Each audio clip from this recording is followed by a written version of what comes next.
السلام علیکم ورحمۃ اللہ۔ جستجو ود ڈاکٹر جاوید اقبال۔ اب تک بہت ساری نشستوں میں آپ سے ملاقات ہو چکی ہے اور ہمیں بہت خوشی ہے کہ آپ ہماری اس گفتگو کو سن کر اسے سراہ بھی رہے ہیں اور ہمیں اس کا فیڈ بیک بھی دیتے ہیں۔ ہم نے بہت دفعہ پیرنٹنگ کے سلسلے میں بات کی تو ہمارے کچھ دوستوں کو یہ لگا کہ شاید ساری ذمہ داری والدین کی ہی ہے اور اولاد کی کوئی ذمہ داری نہیں ہے۔ تو ہمیں یہ کہا گیا کہ یہ بھی تو بتائیے کہ اولاد کی کیا ذمہ داری ہے، اور جب اولاد اپنی ذمہ داری کو پورا نہ کرے اور والدین کے حقوق پورا نہ کرے تو ان کے لیے کیا ہدایت ہے۔ میں یہ بات پھر دہرانا چاہتا ہوں کہ اصل میں جو ہم بوتے ہیں وہ ہم کاٹتے ہیں۔ میں یہ تو نہیں کہتا کہ وہ سارے بڑے لوگ جو اپنے والدین کے ساتھ بدتمیزی کرتے ہیں یا ان کے ساتھ اچھا سلوک نہیں کرتے، ان سب نے ان کی تربیت کے دوران کوئی کوتاہی کی ہوگی۔ اگر ایسا ہوتا تو حضرت نوح کا بیٹا کیوں ناخلف ہوتا، اور آزر کے ہاں ابراہیم علیہ السلام کیسے پیدا ہوتے۔ تو ہر چیز کی ایکسیپشنز تو ضرور ہوتی ہے، مگر جب بھی ہم کوئی اصولی بات کرتے ہیں تو یہ اصولی بات عمومی لوگوں کے لیے قابل عمل ہوتی ہے۔ تو یہ عموماً دیکھا گیا ہے کہ والدین اور بچوں کا رشتہ بہت مضبوط ہوتا ہے۔ یہ ڈور اتنی مضبوط ہے کہ چھوٹی موٹی کوتاہیاں، چھوٹی موٹی غلطیاں اس ڈور کو توڑ نہیں سکتی۔ بچوں کے دل میں اپنے والدین سے نفرت صرف اس صورت میں پیدا ہوتی ہے جب ان کے رشتے کے درمیان کوئی بہت بڑی دراڑ آ جائے، اور اس رشتے کا ایک فطری تقاضا یہ ہے کہ حتیٰ کہ وہ بچے بھی جو اپنے والدین سے نفرت کرتے ہیں، یہ نفرت ان کے دل میں ہوتی ہے، بظاہر نہ وہ اس بات کا شعور رکھتے ہیں، اور نہ جب ان کو یہ کہا جائے کہ تم اپنے والدین کے ساتھ برا سلوک کر رہے ہو تو اس بات کو ماننے کے لیے تیار ہوتے ہیں، کیونکہ اس رشتے میں اللہ تعالیٰ نے ایک فطری محبت رکھی ہے۔ لہٰذا اللہ تعالیٰ جب بھی ہمیں اولاد دے تو ہمیں یہ یاد رکھنا چاہیے کہ اگر ہم اپنے بچوں کا بچپن خراب کر دیں گے تو وہ ہمارا بڑھاپا خراب کر دیں گے۔ اس لیے یہ انویسٹمنٹ ان پر کرنی بہت ضروری ہے، اور جو بہت پہلے ہمارے جو پروگرامز تھے اس میں نے کچھ بنیادی اصول بتائے تھے، اگر ہم ان پر عمل کریں تو ہم اللہ تعالیٰ کی ذات سے یہ توقع رکھیں گے کہ ہمارے بچے اچھی تربیت اختیار کریں گے، اور پھر جب ہم بوڑھے ہو جائیں گے تو وہ ہمارے ساتھ شفقت کے ساتھ پیش آئیں گے۔ لیکن آج کا یہ پروگرام ان بڑے نوجوانوں کے لیے ہے، ان بچوں کے لیے ہے جن کی عمر 14 سال سے زیادہ ہے، اور اس میں مختصراً میں ان کے لیے کچھ ہدایات شیئر کرنا چاہوں گا کہ والدین کے سلسلے میں انہیں کیا کرنا چاہیے۔ مجھے یاد ہے کہ اسی طرح سے ایک Q&A کا سیشن تھا، تو اس میں ایک نوجوان نے کھڑے ہو کر سوال کیا کہ آپ یہ کہہ رہے ہیں کہ ہر صورت والدین کے ساتھ اچھا سلوک کیا جائے، اور قرآن کی ایک آیت ہے کہ انہیں اف تک نہ کہا جائے، مگر میرے والد تو شراب پی کے گھر میں آ جاتے ہیں اور وہ آ کر فساد مچاتے ہیں، میری ماں اور بہنوں کو پیٹتے ہیں، اور مجھے تو وہ تقریباً ہر روز پیٹتے ہیں اور گالیاں بکتے ہیں، کچھ کما کے نہیں لاتے اور گھر میں ایک فساد مچاتے ہیں۔ مجھے آپ بتائیے، کیا اس والد کی بھی عزت کروں؟ کیا میں اس کا بھی احترام کروں؟ یہ میں کیسے کروں؟ تو بات تو بڑی جینون تھی۔ عام زندگی میں کوئی شخص اگر ہمارے ساتھ برا سلوک کرے تو کبھی بھی ہمارا دل نہیں چاہتا، اور اگر ہم بہت اچھے ہیں تو اور پھر بھی ہم اس کے ساتھ برا سلوک نہ کریں تو ہم کم از کم یہ تو ضرور کریں گے کہ اس سے قطع تعلق اختیار کر لیں۔ تو میں نے تھوڑا سا غور کیا تو اللہ تعالیٰ نے میرے دل میں ایک بات سجھائی، اور میں نے ان سے یہ عرض کیا کہ اللہ تعالیٰ نے قرآن میں والدین پر احسان کا حکم دیا ہے۔ اب آپ سوچئے کہ آپ کس پر احسان کرتے ہیں۔ اگر آپ میرے ساتھ اچھا سلوک کریں اور میں آپ کے ساتھ اچھا سلوک کروں تو یہ تو احسان نہیں ہے، یہ تو آپ کے اچھے سلوک کا بدلہ ہے۔ احسان تو یہ ہے کہ میں آپ کے ساتھ برا سلوک کروں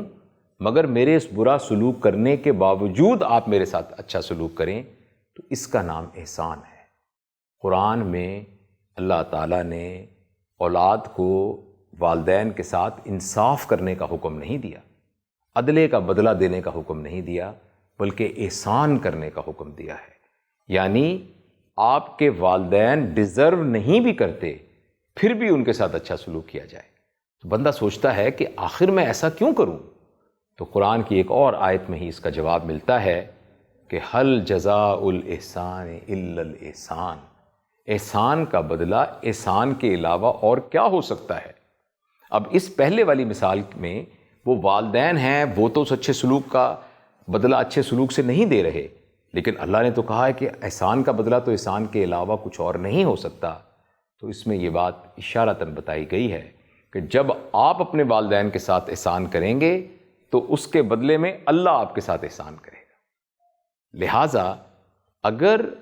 اصولی بات ہو، کسی بات میں ایک اصولی اختلاف ہو اور اس سلسلے میں کوئی آپ کو قانونی راستہ اختیار کرنا ہو تو آپ یہ کر سکتے ہیں، لیکن جہاں تک والدین کے ساتھ سلوک کرنے کا تعلق ہے تو اگر والدین آپ کے ساتھ اچھا سلوک نہ بھی کریں تو قرآن کے حکم کے مطابق ہمیں ان پر احسان کرنا ہے۔ اور اس احسان میں آپ یہ مت سمجھیے کہ آپ احسان کر کے کوئی قربانی کر رہے ہیں، اس احسان کے بدلے میں آپ پر بھی احسان کیا جائے گا جو کہ اب اللہ کے خزانوں میں سے ہوگا۔ تو ایک تو یہ بات ذہن میں رکھنی چاہیے۔ دوسری بات یہ بات ضرور ذہن میں رکھنی چاہیے کہ ایک نوجوان، اس کی جسمانی طاقت اپنے عروج پر ہوتی ہے، اس کا مطالعہ، اس کا دنیا کے بارے میں علم جدید ہوتا ہے۔ جب اس کے والدین ضعیف ہو جاتے ہیں تو ان کا علم بھی ضعیف ہو جاتا ہے، ان کی آبزرویشن بھی کمزور ہو جاتی ہے، وہ زمانے کو اپنی عمر کے حساب سے دیکھ رہے ہوتے ہیں، اور ایسے میں بہت ممکن ہے کہ جدید زمانے کے کچھ تقاضے ہمارے والدین کے پیش نظر نہ ہوں، وہ پرانے کانٹیکسٹ کے اندر زندگی کو دیکھ رہے ہوتے ہیں اور اولاد کے سامنے ایک نیا زاویہ نگاہ ہوتا ہے۔ ایسی صورت میں اولاد کو اپنے والدین کی اس معذوری کو سمجھنا چاہیے، اور ان کی وہ بات جو اولاد کو بری لگے اس لیے کہ وہ آج کے زمانے میں درست نہیں ہے، صرف اسی بنیاد پر والدین کو جھڑکنا یا ان کے ساتھ کنٹراڈکٹ کرنا یا بحث میں ان کو ہرانے کی کوشش کرنا یا ان کی بات کو بالکل سفید چٹا جواب دے دینا، یہ بالکل مناسب نہیں ہے۔ اور اولاد کے لیے بہت ضروری ہے یہ جاننا کہ جب وہ معذور تھے اور اپنا پیشاب پخانہ خود نہیں کر سکتے تھے تو یہی والد اور والدہ جو آپ کو دقیانوسی نظر آ رہے ہیں، جو آپ کے خیال میں اولڈ فیشن نظر آ رہے ہیں، یہی آپ کا پیشاب پخانہ اٹھایا کرتے تھے، اس لیے کہ آپ اس وقت معذور تھے، آپ خود اپنے پیشاب پخانے کو صاف نہیں کر سکتے تھے۔ جب آپ کھانا کھاتے ہوئے اپنی پوری قمیض کے اوپر اس کو گرا دیتے تھے تو یہی ماں باپ اس کو صاف کیا کرتے تھے۔ جب آپ کو سڑک پار کرنا نہیں آتا تھا تو یہی والدین انگلی پکڑ کر آپ کو سڑک پار کرایا کرتے تھے۔ اب بالکل ٹیبل ٹرن ہو گیا ہے، وہی والدین اب معذور ہو گئے ہیں، اب ان کے ہاتھ کی لاٹھی آپ ہیں، اب ان کا سہارا آپ ہیں۔ ہو سکتا ہے کہ جس طرح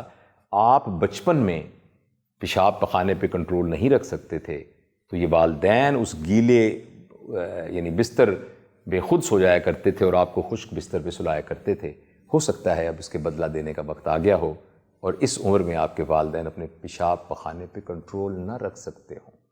اس لیے یہ بہت ضروری ہے کہ والدین کی اس معذوری کا خیال کیا جائے۔ یہ معذوری جسمانی بھی ہو سکتی ہے اور یہ معذوری سوچ کی معذوری بھی ہو سکتی ہے۔ دوسری اہم بات یہ ہے کہ جب کوئی شخص فائنانشلی بڑا اسٹرانگ ہوتا ہے اور وہ خود کما کر اپنی اولاد کو کھلا رہا ہوتا ہے، اور جب بڑی عمر کے اندر وہ خود کمانے کے قابل نہیں رہتا تو یہ ایک طرح کی ڈپریشن اس میں طاری کرتا ہے۔ تو اولاد کو اس بات کا خیال رکھنا چاہیے کہ والدین کی وہ خود مختاری، جس وقت وہ خود کماتے تھے اس طرح کی ایک خود مختاری ان کو کا احساس ان کو دلانا، یہ بھی اولاد کی ذمہ داری ہے۔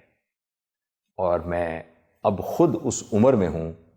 کہ جس میں میں بوڑھے والدین کے احساسات کو سمجھ سکتا ہوں۔ میں پوری ذمہ داری سے کہتا ہوں کہ شاید ہی دنیا میں ایسے کوئی والدین ہوں جن کو بچوں کے پیسے کی یا دولت کی ضرورت ہو۔ والدین کو توجہ کی ضرورت ہے، پیار کی ضرورت ہے۔ ایک بہت بڑی کوتاہی جو نوجوان اپنے والدین کے سلسلے میں کرتے ہیں وہ والدین کو وقت نہ دینا ہے۔ والدین کی یہ خواہش ہوتی ہے کہ ان کا بیٹا یا بیٹی جب سارا دن کام کر کے آتا ہے تو اس کے پاس بیٹھ کر سارے دن کی روداد اس کو سنائے، سارے دن کی بات اپنے والد سے کرے، اپنے والد کو وہ سارے قصے سنائے، ان کی خیر خیریت پوچھے۔ آپ نے یہ دیکھا ہوگا کہ بوڑھے لوگ صرف اس بات کے ترسے ہوتے ہیں کہ ان کے ساتھ کوئی بات کر سکے۔ یہ تجربہ مجھے بہت دفعہ مغرب میں ہوا کہ بینچ پر اگر ایک ضعیف عورت یا ایک ضعیف صاحب بیٹھے ہیں، آپ ان کے ساتھ بیٹھ کے باتیں کرنے لگ جائیں تو وہ آپ کا ہاتھ نہیں چھوڑیں گے اور وہ چاہیں گے کہ ان کے ساتھ بہت ساری باتیں کی جائیں۔ شاید ہی کوئی والد ایسا ہو یا والدہ ایسے ہو جس کو اپنی بنیادی ضرورتوں سے بڑھ کر اولاد کی مال و دولت پر کوئی خواہش ہو یا مال و دولت کو حاصل کرنے کی کوئی تمنا ہو۔ والدین کو اپنی اولاد سے محبت چاہیے، پیار چاہیے اور سب سے بڑھ کر وقت چاہیے۔ اور اگر اولاد اپنے والدین کو وقت دے تو یہ سب سے بڑا سرمایہ ہے جو کہ والدین اس عمر میں محسوس کرتے ہیں۔ اس کے علاوہ یہ بات بھی آپ یاد رکھیے کہ اس عمر میں والدین اکثر کسی نہ کسی دوائی کے استعمال کے لیے بھی معذور ہوتے ہیں۔ ان کو بلڈ پریشر کی دوائی کی ضرورت ہوتی ہے، ان کو شوگر کی دوائی کی ضرورت ہوتی ہے، اور بعض اوقات کینسر کی اور ادویات کی ضرورت ہوتی ہے۔ تو یہ بہت ضروری ہے کہ ہم اپنے والدین کی صحت کا خیال رکھیں، ان کی نارمل زندگی کا خیال رکھیں، ان کے ساتھ چہل قدمی کریں، ان کو لے کے پارک میں جائیں، ان کے ساتھ مسجد میں جا کے نماز پڑھیں، اور خاص طور پر ان کا چیک اپ اور ان کا ڈاکٹری معائنہ وہ وقت پر کروائیں۔ آپ یہ سب کچھ اس لیے بھی کریں گے کہ یہ آپ کی ذمہ داری ہے، لیکن اس سے بڑھ کر یہ کہ اس کا جو اجر اللہ کے نگاہ میں آپ کو ملے گا وہ میں اور آپ سوچ نہیں سکتے۔ آپ کو یاد ہوگا کہ ایک دعا ہے جس کا مطلب یہ ہے کہ اے اللہ میرے والدین کی اس طرح سے مغفرت فرما اور ان پر اس طرح سے رحم فرما جیسے وہ میرے اوپر رحم کرتے تھے جب میں چھوٹا تھا۔ تو یہ وہ دعا ہے جو اولاد سے توقع کی جاتی ہے والدین کے سلسلے میں۔ بہت بہت شکریہ۔